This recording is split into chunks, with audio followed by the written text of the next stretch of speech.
Thank you. Okay. Jovelyn, go for it. Okay. Hey, Scott. Hi. For someone who's new to the game, who hasn't had any experience with that particular niche, for example, what price point do you suggest that we should start with? $1,500. $1,500. Okay. Realize what you said there. There is definitely an application of understanding the niche. You have to know them, but also that can also bite you in the backside. And I say it to say this: when you're really, really, really attached to your niche, do you think you'd be the best therapist?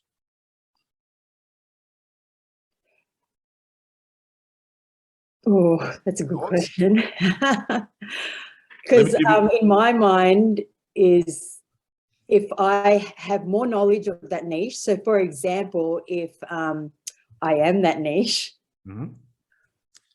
in my mind, because I've got more knowledge of it, then I would be, but I have a feeling that's that's the wrong answer.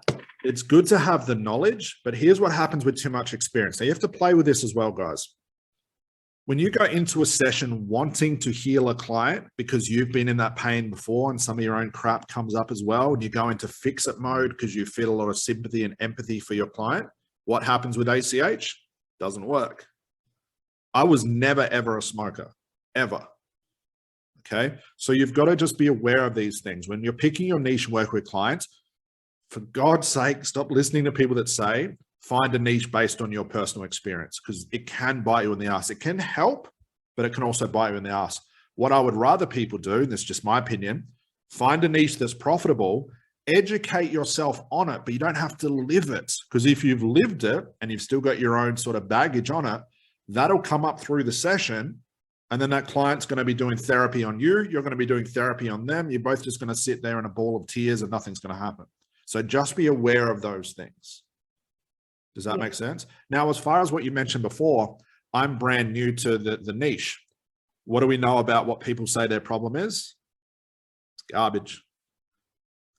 So you're really not, you don't need to know about the niche. You need to know about the people inside the niche. And that's where your marketing becomes very niched. But as soon as your client's sitting in the chair, what do you know, Jovelyn? Anything can happen. It could be any problem. So I don't have to be an expert.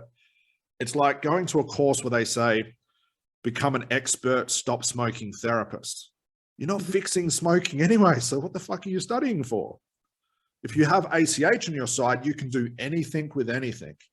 The marketing, yes, has to be niche related to get into a blue ocean, to find a niche that's going to be profitable with enough clients. That's the only time you should be aware of the niche, but educate yourself on the problem and the people. Read books, go to seminars, speak to experts. But I don't think you have to live 30 years of narcissistic abuse to work with narcissistic relationship, because I guarantee you'll be a worse off therapist because your own stuff will come out. Yeah. Does that make sense? Just a bit of food for thought, guys, but just be aware of those hindrances.